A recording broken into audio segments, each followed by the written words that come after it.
There is always more to the story. Allow me to continue.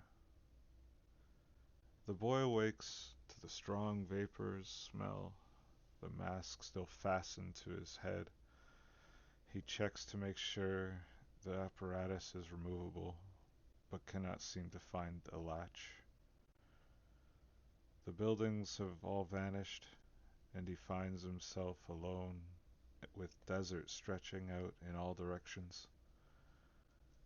He sits in the sand and begins to draw a shape. Then he produces 2 candles from within his robes, lighting them with a snap of his fingers and setting them down on either side of the shape, waving his hands the length and beginning to chant.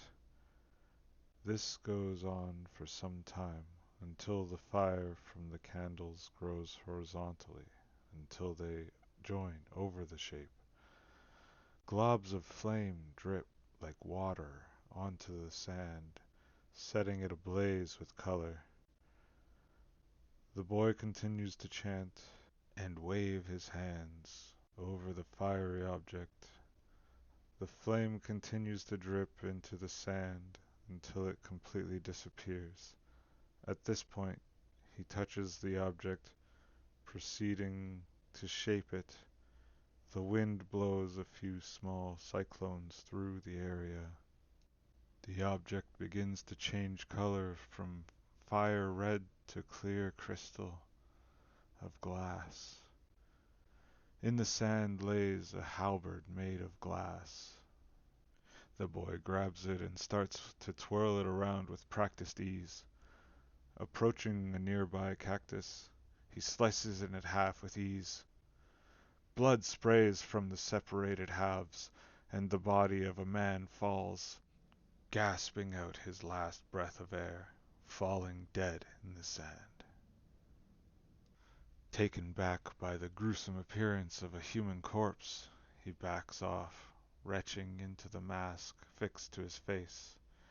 He gathers himself and moves away from the grotesque thing. The boy continues on, now wielding a halberd made of desert glass. The sun still unmoving in the sky, he once again travels in the direction based on intuition alone. A spire rises on the horizon and is soon standing imposingly in front of him. The tower stands unremarkable from the outside, and a simple wooden door seems to be the only entrance. The boy stands at the door and knocks. Sound can be heard echoing inside the structure, but no response comes. Push it inward, finding it refuse to budge in the slightest.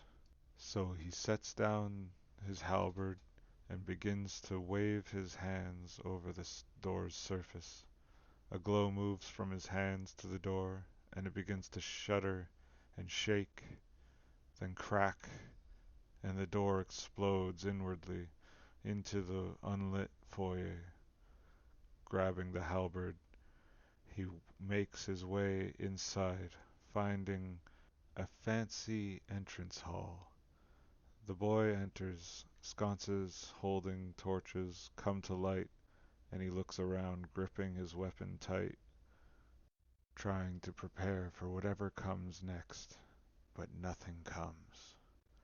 On the far side of the foyer, a grand staircase leads higher into the tower. Gathering himself, he pushes on up the staircase, listening and being cautious.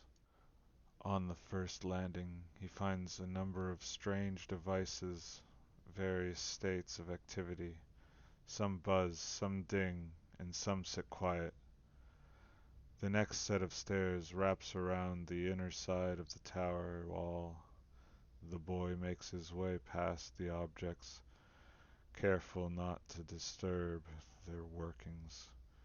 Climbing the stairs higher into the heart of the tower, the second floor contains a simple kitchen, complete with a large dining table, populated by a single dining chair.